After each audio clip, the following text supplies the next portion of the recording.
An outburst in a San Diego courtroom today from a convicted sex offender.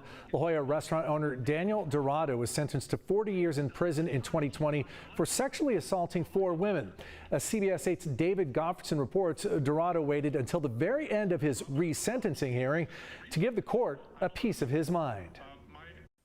This is a full resentencing hearing.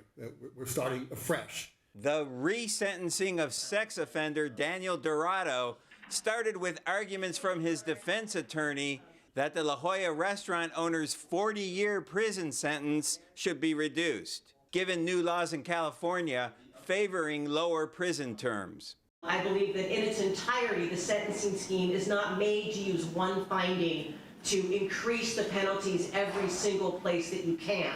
The 64-year-old was previously convicted of getting 4 women intoxicated and sexually assaulting them. He committed 2 separate acts of oral copulation against her while she was intoxicated and unconscious. By inviting them into his business for job interviews or meeting them on online dating apps. There is zero evidence of acceptance of responsibility by Mr. Dorado. In fact, he blamed his convictions on the district attorney. He blamed his convictions on the Me Too movement. Then, under the new sentencing laws, Judge Charles Rogers shaved just 2 years off of Dorado's original term. The total aggregate term, therefore, that is imposed in this case is 38 years. And that's when Dorado just went off. Nobody was ever unconscious, and no one was ever intoxicated. I was cordial, I was respectful, I was kind, and I was a gentleman to every single one of these people. But I'm in here for 40 years for something I haven't done, because a massive amount of evidence was never even shown that we have to go to the clerk now to request, because my own attorney didn't turn anything over to me.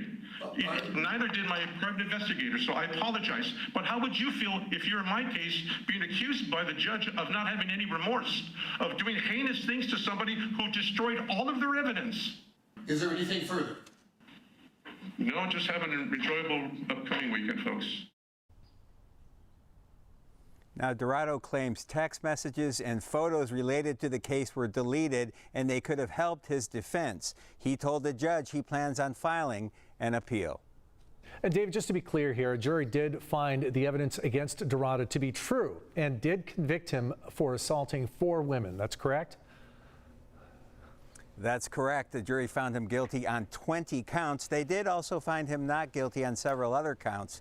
But at the end of the hearing today, the judge reminded him that a sentencing hearing is not the time to retry the case. Well, apparently, Mr. Dorado felt differently. David Goffredson reporting live for us. Thanks, David.